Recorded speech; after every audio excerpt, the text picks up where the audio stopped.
Shedeur Sanders faces critical setback as Brown's QB battle turns ruthless. Arm soreness, missed reps, and a billionaire's doubt cloud his path. CLV L&D. What started as an uphill battle for Shedeur Sanders has quickly become a full-blown crisis. The rookie quarterback, once seen as a dark horse contender to shake up Cleveland's quarterback room, now finds himself sidelined at a pivotal point in training camp. And worse, the red flags are stacking faster than he can respond for weeks. Cleveland insiders insisted that Sanders was being given a fair shot, even as he sat fourth in a four-man competition.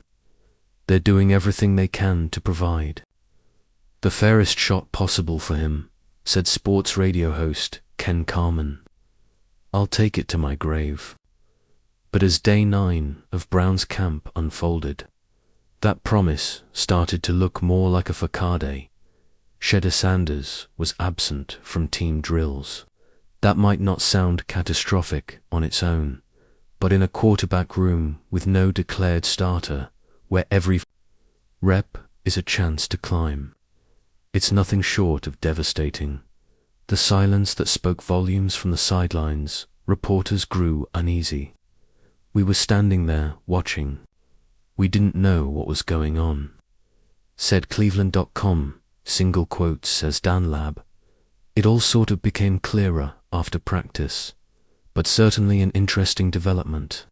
The answer, when it came, was both revealing and troubling. According to Mary Kay Cabot, Sanders reported arm soreness, not quite severe enough for an MRI, but clearly serious enough to pull himself from drills. That's telling, said Cabot. These guys know every rep counts. If you're pulling yourself out, it's bothering you. Shedeur's absence didn't just open the door for others, it kicked it wide open.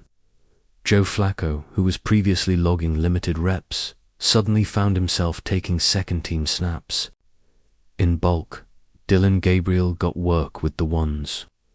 Kenny Pickett, still dealing with a hamstring issue, remained on the sidelines. The dominoes began to fall. Ashley Bastock, also reporting from camp, didn't sugarcoat it. When Flacco's out, they're logging that many team reps at this point in his career. That's not normal. That's when the whispers turned into certainty. The message from the field was clear. Someone was climbing, and someone was slipping. From Boulder Star to Berea, underdogging Colorado. Shedeur Sanders was a star. The field was his. The team was built around him. Every snap was his by default. In Cleveland, none of that exists. The NFL isn't college. It's a business, brutal and fast. And right now, that business is pushing Shedeur to the edge of the conversation. The arm soreness might not be a long-term issue, but the timing is brutal. With preseason games looming, every missed rep is a missed audition, and Shedeur doesn't have the luxury of resume or reputation in this room. He's fighting just to make the final roster. It's not just about talent. It's about timing, narrative, and momentum. And right now, Shedeur's losing ground on all three. The unspoken pressure, Haslam's blunt words spark fires. If the missed reps weren't enough, the situation took a darker turn when Browns owner Jimmy Haslam made a comment that left analysts stunned when asked what he would have thought if someone told him Cleveland would be drafting Shedeur Sanders. Haslam replied bluntly, "That's not happening." The message: the owner wasn't on board with the pick. And even though Sanders is in camp, fighting for every second of relevance, the man with the final word already sounds like he's made up his mind. Hall of Famer Shannon Sharp called it out immediately. Dry slap. That's all that is, he said on his podcast. Why say that? You've got the kid in camp trying to prove himself, and you throw shade like that. Former receiver Chad Johnson, a.k.a. Ocho Cinco, echoed the frustration. He's never done this before, not like this, Johnson said. You don't throw your quarterback under the bus during a competition. And they're not wrong. Since taking over the Browns, Haslam has seen a carousel of quarterbacks to 35 different starters since 2000. Yet never before has he so publicly distanced himself from one. The impact of that kind of remark isn't just external, it filters into the locker room, the huddle, the mentality of a player already walking a tightrope. For Shedeur, it's not just a competition, it's survival. And now, he's got to do it while carrying the weight of injury, missed reps, and doubt from the top.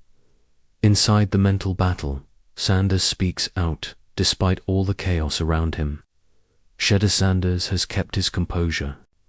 In a recent sit-down interview with Browns legend Bernie Kosar, he offered a candid glimpse into the mental toll of his NFL journey so far. Getting reps has been a challenge, a stark contrast to college, Sanders admitted. In Colorado, I was the guy. I didn't have to look over my shoulder. Here, every snap feels like a test. He didn't sound bitter, but he did sound burdened and aware. The stakes aren't lost on him. Every day matters, he said. You fall behind. Once, you might not catch up.